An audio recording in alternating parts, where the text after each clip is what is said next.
The wind screamed across the white mountains, carrying tiny shards of ice that bit into the skin like knives. Snow fell endlessly from the dark sky, hiding everything under a thick, cold blanket. Somewhere in that frozen wasteland, a human named Ethan Cole was trying to stay alive. He had crashed his transport shuttle an hour ago. The navigation system had failed, and now he was trapped in the middle of an alien planet called Virelia, known for its deadly blizzards. His body shook from the cold as he pulled his thermal coat tighter and looked around the endless snow. "Come on, there has to be some shelter," he muttered, breath forming white clouds. His ship was gone, buried under the snow. The only light came from the flickering beacon on his wrist. Then through the howling wind, Ethan heard something. A faint cry. At first he thought it was the wind playing tricks on him.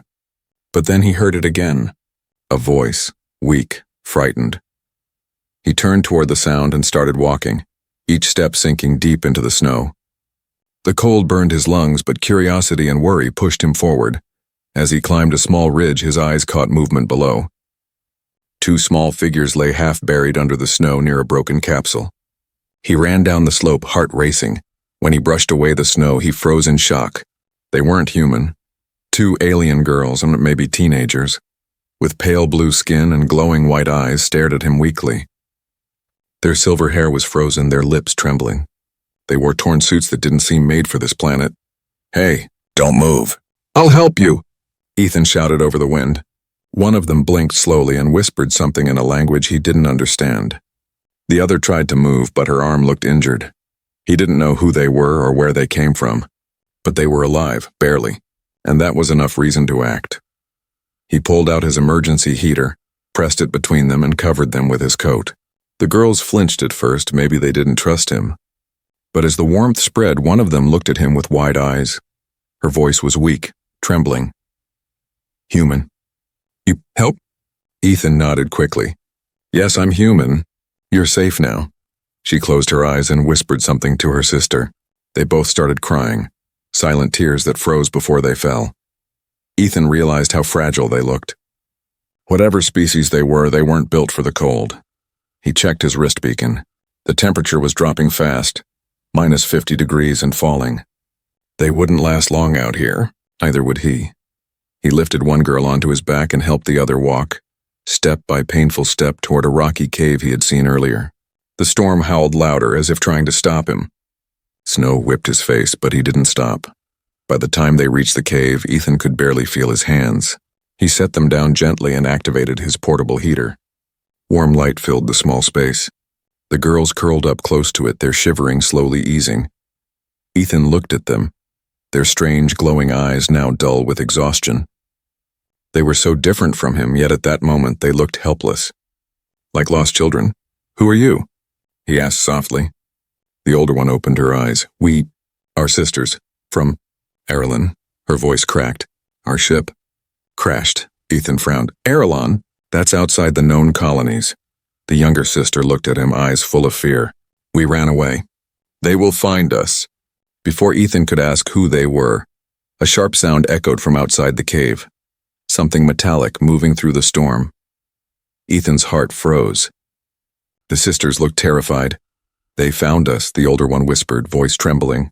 Outside, a bright red light flickered through the snow, moving closer and closer. Ethan reached for his sidearm, eyes fixed on the cave entrance. "Stay behind me," he said. For a moment, everything went silent. Then a heavy thud shook the ground. The girls clung to each other. The wind screamed again, and a shadow appeared at the mouth of the cave. Tall, mechanical, glowing red. Ethan's breath caught in his throat. Whatever had been hunting them had finally arrived. The red light outside the cave blinked like a warning. Snow blew in through the opening, swirling around Ethan and the alien sisters. The air grew heavy, filled with a low humming sound. Cold, mechanical, and close. Ethan pressed his back to the wall, eyes on the entrance. The two sisters crouched behind him, trembling. Their glowing eyes reflected the faint heater light, wide with fear. "What is that?" he whispered. The older sister swallowed hard. "Hunters. Machines sent to find us. Machines!" Ethan frowned. "Who sent them?" She shook her head weakly. "Arelon Empire. We escaped them. They do not forgive. Runaways. Ethan's grip on his sidearm tightened. He had no idea what kind of empire they were talking about, but the fear in her voice told him enough. The humming grew louder. Then out of the blizzard a tall metal shape appeared. Its body gleamed like frozen steel with glowing red sensors for eyes. It was easily 8 feet tall, walking with slow, heavy steps. Target found, it said in a flat robotic voice. Retrieve subjects alive. Eliminate the human. Ethan's stomach dropped. Oh, hell no. He aimed his sidearm and fired. Blue plasma shots hit the machine's chest but barely scratched it. The robot turned its head toward him, unfazed. Resistance detected, it said. The creature raised its arm, and from it, a pulse cannon charged with a whine. Move, Ethan yelled, diving sideways. The blast hit the cave wall, sending chunks of rock flying. The sisters screamed and ducked behind the heater. Ethan rolled over the cold floor and fired again, aiming for the joints this time. Sparks flew. One of the machine's legs jerked slightly. That was something. But it wasn't enough. The machine stepped forward, snow melting around its red-hot feet. It raised its weapon again. Then suddenly the older sister lifted her hand and the air shimmered.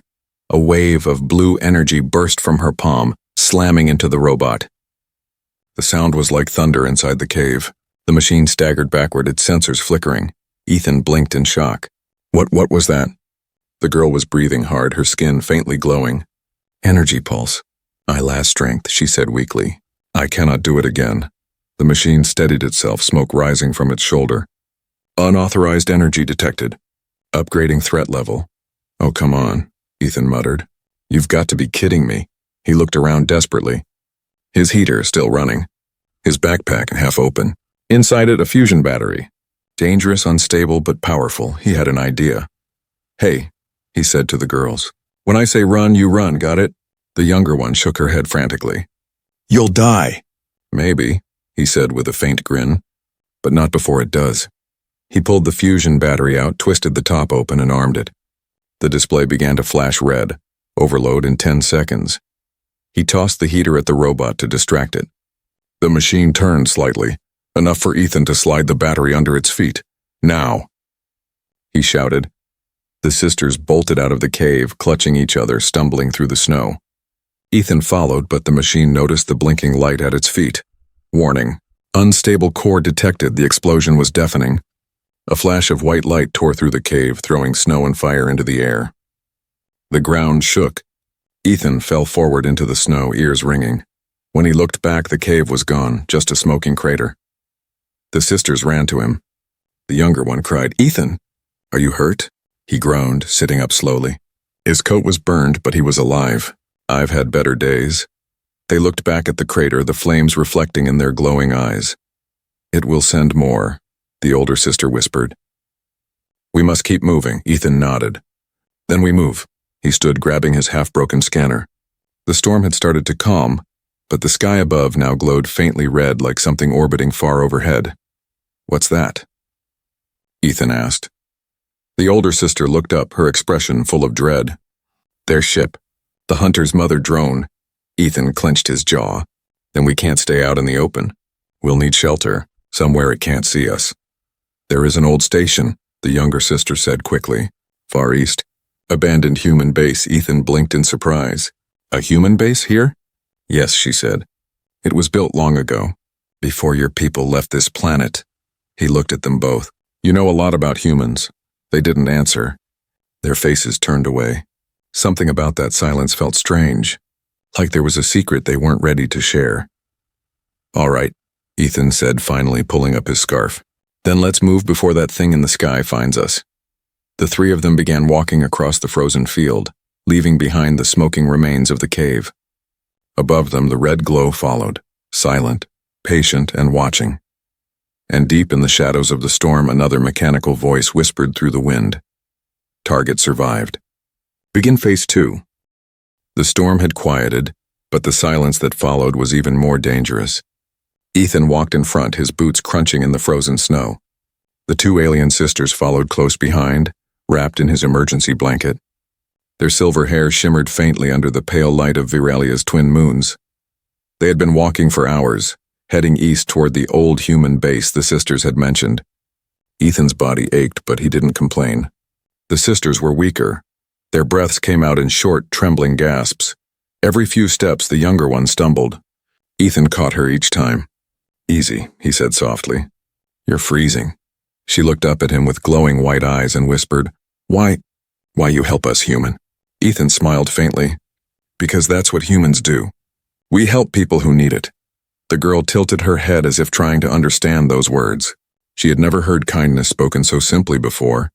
The older sister, quiet and watchful, kept glancing at the sky. The red light, the hunter's ship, still glowed faintly behind the clouds. She knew it hadn't given up. After a long silence, she said, "They will come again." "I figured," Ethan replied. "Then we find that base fast." Hours later, through the frozen mist, Ethan finally spotted it, the edge of a rusted tower rising from the snow. A cracked sign near it read, "Human Research Outpost, Delta 9. They hurried inside. The doors creaked open with a groan, revealing darkness and silence. The air was cold, but at least it was shelter. Inside were the remains of an old world, metal walls covered in frost, broken screens, and empty crates.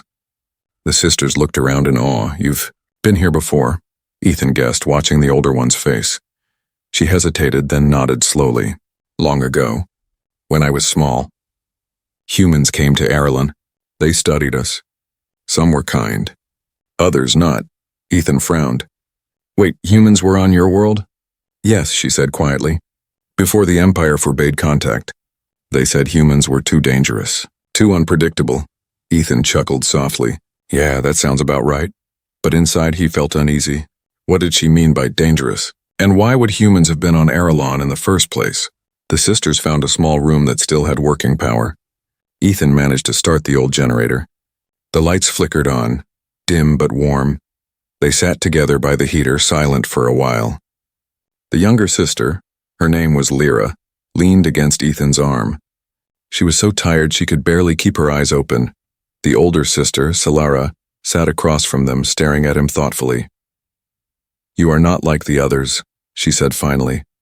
"What others?" "Humans we met before. They took what they wanted. They never stayed to help." Ethan looked at her seriously. Maybe they forgot what it means to be human. Solara's eyes softened. "You risked your life for us twice, even when the hunters came." He shrugged. "I wasn't going to let you die out there." For a moment, the cold world around them seemed to fade. Only the hum of the heater and their quiet breathing filled the room. Then suddenly a soft beeping came from one of the old terminals on the wall. Ethan walked over, brushing the frost off the screen. It flickered to life, showing static, then a faint image, a message. An old recording. He pressed play. A human scientist appeared on the screen, wearing a faded uniform with the Earth Alliance symbol. "This is Dr. Rowan of Outpost Delta 9, the recording said. "Project Seraph, Phase 3 complete. Hybrid subjects stable. DNA combination successful." Ethan froze. "Hybrid subjects?" The camera turned to show a small pod. Inside it, 2 glowing shapes, small blue-skinned infants. Ethan turned slowly toward the sisters. They were staring at the screen, trembling. "That's us," Lyra whispered, her voice breaking. Solara's eyes filled with tears. "They made us here." Ethan's heart pounded. The truth hit him like a storm. They weren't just alien runaways. He muttered. "You were made by humans." Solara nodded weakly. "We were born in a lab. Part human, part Arelon. When the Empire found out, they ordered us destroyed. We escaped, but they never stopped hunting us." Ethan sank down onto a broken chair, staring at the floor. The Empire wanted them dead for what they were, and humanity might not be innocent either. Outside, thunder rolled, but it wasn't from the weather. The red glow had returned. The hunters had found them again.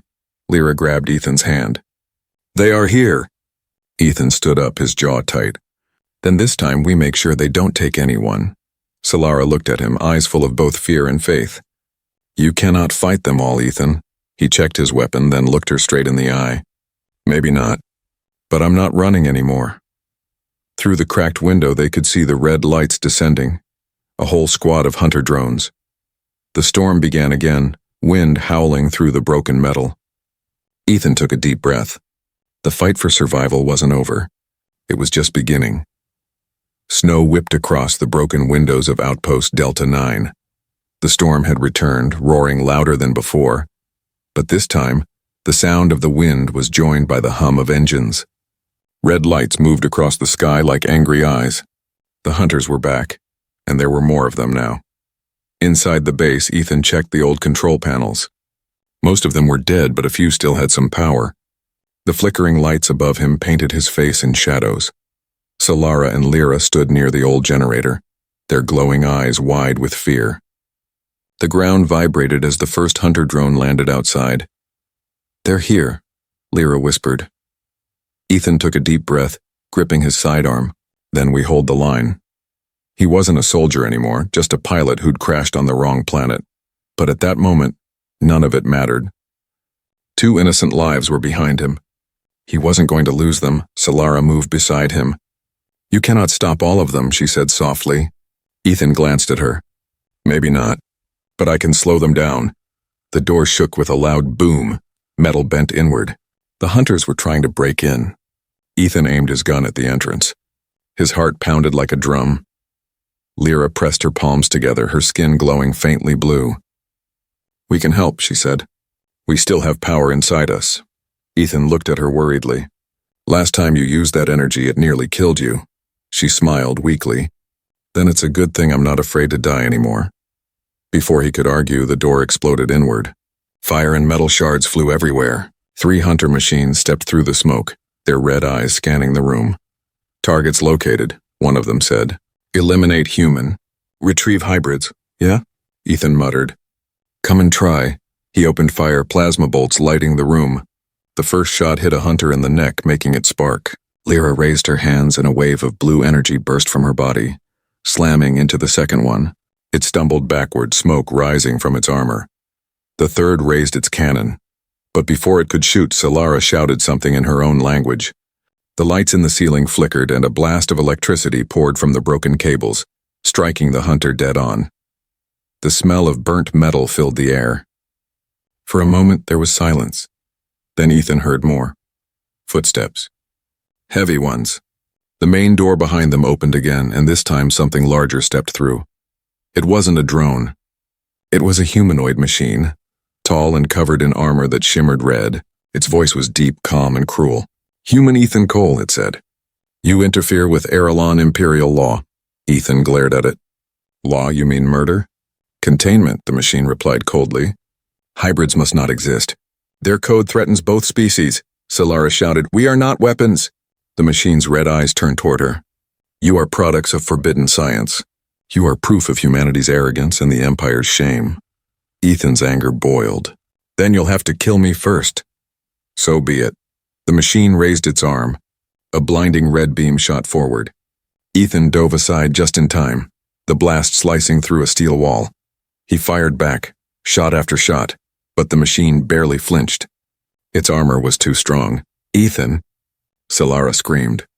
"The reactor! Below the floor!" He looked down. A broken panel near the corner exposed a glowing blue core, the base's ancient power reactor. If it overloaded, the entire station would blow sky high.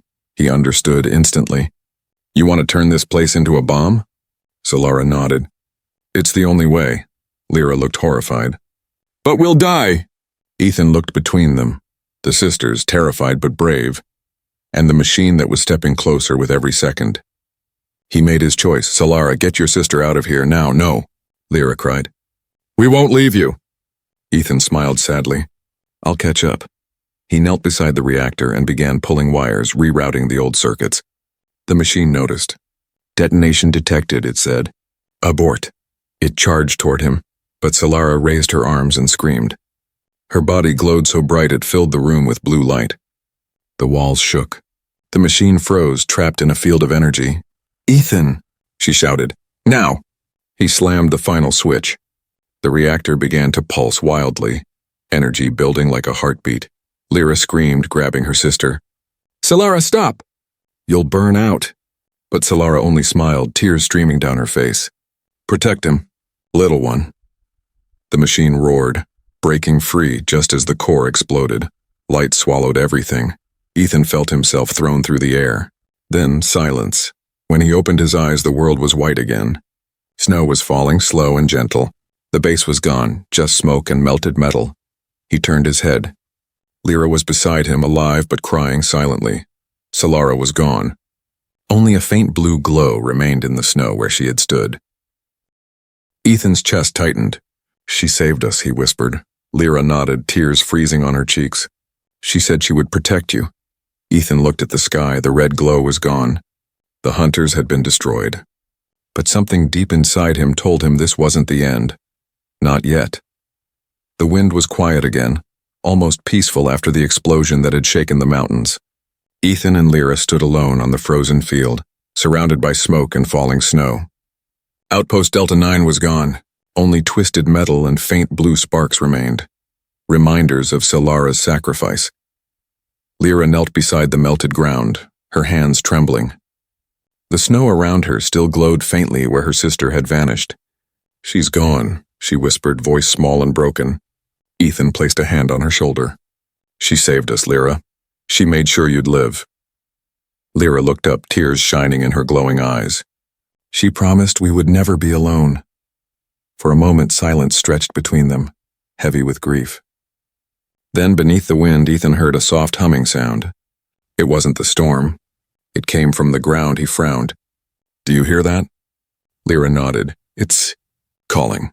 They brushed the snow aside, revealing a metal hatch half buried under the ice. The explosion had cracked it open. Strange blue light pulsed from within. Ethan helped pry it open, and a rush of warm air escaped. Strange on such a frozen world. A staircase led down into darkness.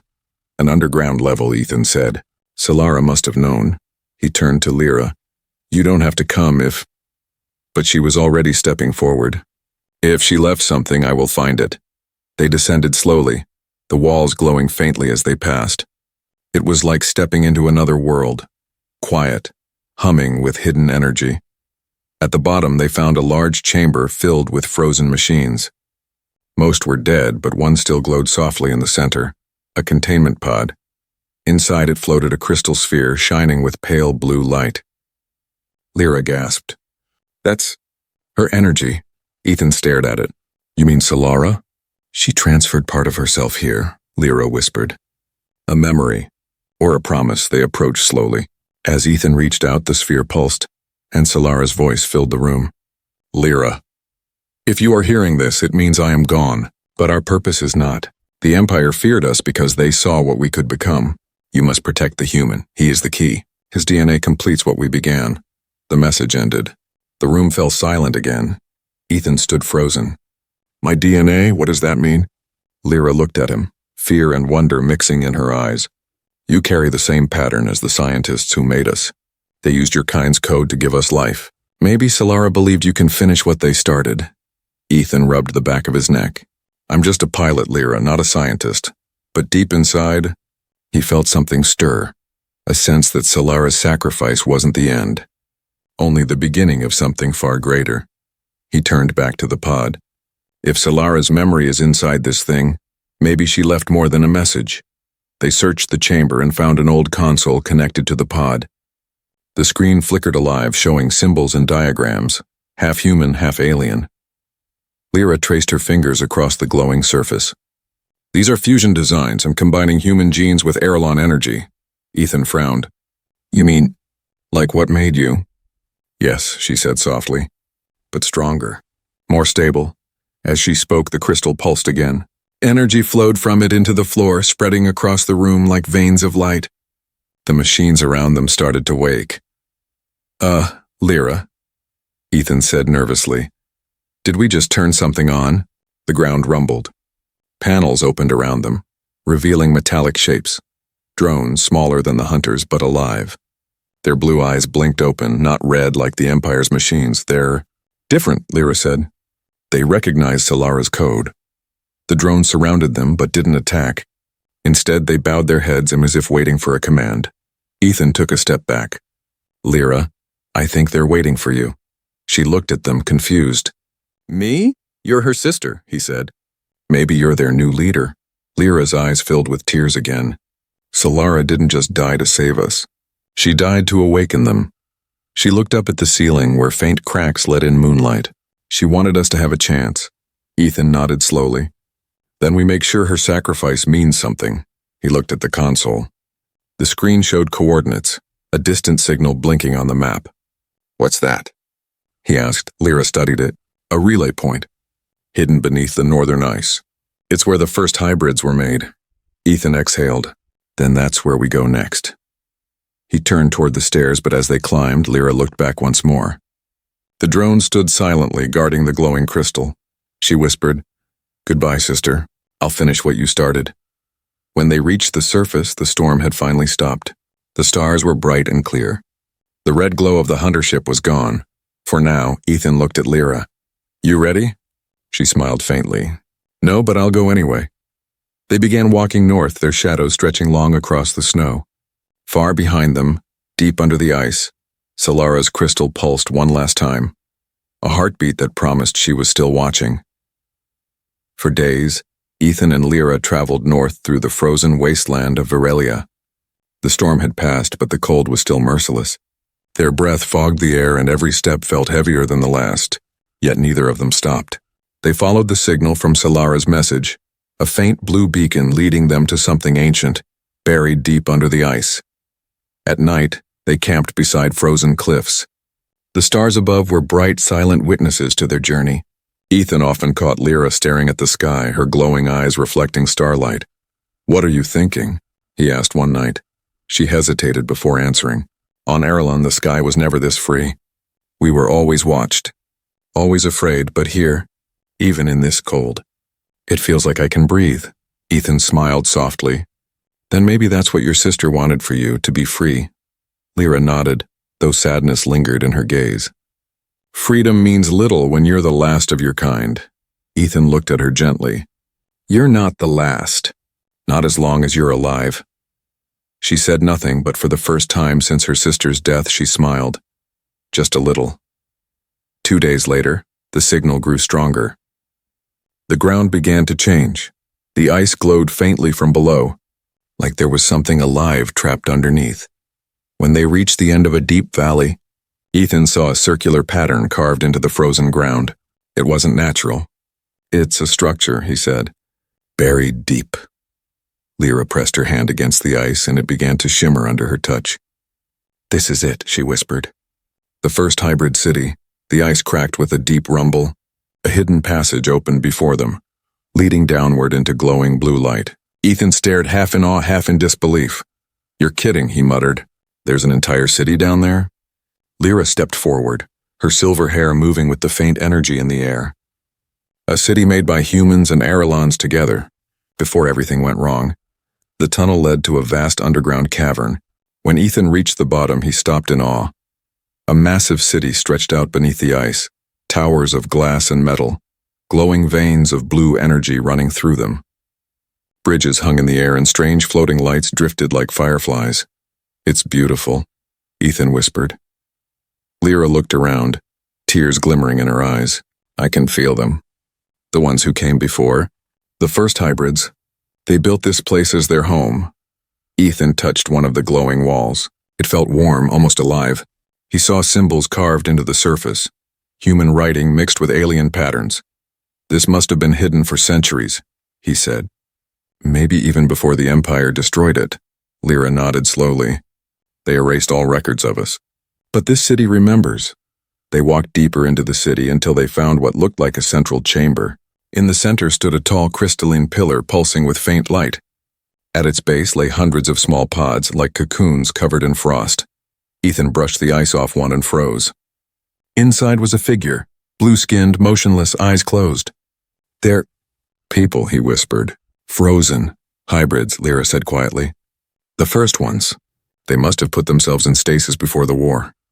Ethan looked around at the countless pods. "You mean they're still alive?" "Maybe," she said, touching one gently. "If we restore power, they might wake." Ethan thought for a moment.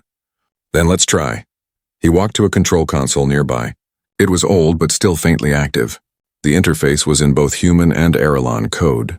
Strange, but familiar enough for him to understand. When he activated the power relay, the entire chamber began to glow. The blue light in the walls flared brighter, running like rivers of fire through the city. Then slowly, one of the pods hissed open.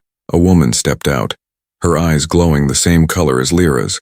She looked around, dazed, then saw Lyra. Her lips trembled. Another alive? Lyra ran to her, smiling through tears. Yes, I thought I was alone. The woman touched her face gently. You carry Solara's light. Ethan stepped closer, stunned. You knew her? Yes, the woman said softly. Solara was one of us, the last protector of our kind. She stayed behind to hide our existence from the Empire. Ethan felt a chill, not from the cold, then this city. It's not abandoned, the woman nodded. We have slept for centuries waiting for someone to return. Waiting for hope. Lyra took Ethan's hand. We found you because of Solara. She wanted this. The woman turned toward him. And you, human, why do you help us? Ethan paused. Because your sister believed in me. And maybe, I want to believe in her too. The woman smiled faintly. Then you have become part of us. Before Ethan could answer, the ground suddenly shook. A deep rumble echoed through the chamber. Lyra looked around, alarmed. What's happening? The woman's face turned pale. They found us. The Empire's ship has locked onto the city's signal. Above them, the ice ceiling glowed red, the same color Ethan feared most.